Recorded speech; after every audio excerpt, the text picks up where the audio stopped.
చాలా మంది ఈయన పెద్ద అభిషేకుడు, ఈ సేవకుడి దగ్గరికి వెళ్ళి ఈయన ఏదో చేసేస్తాడంట, ప్రార్థన కోరేద్దాం. ప్రార్థన చేయించుకుంటాం, ఏమైనా జరుగుతుందా?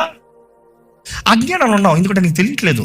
నీకు ఉంది రైట్. నేను వచ్చి నీ బలిపీఠాన్ని పగలగొట్టలేను, నీవు నీ బలిపీఠాన్ని పగలగొట్టాలి. నీవు దేవునికి బలిపీఠం కడతానావంటే అపవాది బలిపీఠం పగలగొట్టాలి. ఈరోజు ఎంతమంది అజ్ఞానంలో ఉన్నారు. అందుకని ఆ సీక్వెల్ ఆఫ్ ప్యాటర్న్స్, ఆ రిపీటెడ్, లేకపోతే అదే పద్ధతి ప్రకారం ఆ కుటుంబాల్లో ఆ నష్టము, ఆ కష్టము, అనారోగ్యము, ఆ వ్యాధి, ఆ మరణము, ఆ ఎదుగుదల లేని జీవితము, ఫలము లేని జీవితము, అభివృద్ధి లేని జీవితములు అలాగనే వెళ్తూ ఉన్నాయి. మనుషుడు స్వార్థపరుడు. అంగీకరిస్తారా? ఈరోజు మనుషుడు ఎలా ఉన్నాడు చూడండి. నేను బ్రతుకుతే చాలు, నా భార్య బిడ్డలను అందరినీ నీ చేతులు ఆపచ్చిపేస్తాను రెడీ. ఈరోజు మాత్రం కాదు, ఆది నుండి మనుషుడు అలాగనే ఉన్నాడు. కాబట్టి ఒక మనిషి ఒక స్వార్థం కొరకు తన నిబంధనలో దిగినప్పుడు మీరు చూడండి, వెళ్ళి ఒక దుష్టుడి దగ్గరికి వెళ్తారని మీకు తెలుస్తుంది. గతంలో ఉన్న వారందరూ మీకు తెలుసు.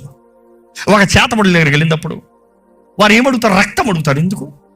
ఏ నిబంధన స్థిరపరచబడాలంటే రక్తం కావాలి. యేసు ప్రభు కూడా దేనితో మనకు నిబంధన చేశాడు? ఆయన సొంత రక్తంతో నిబంధన చేశాడు.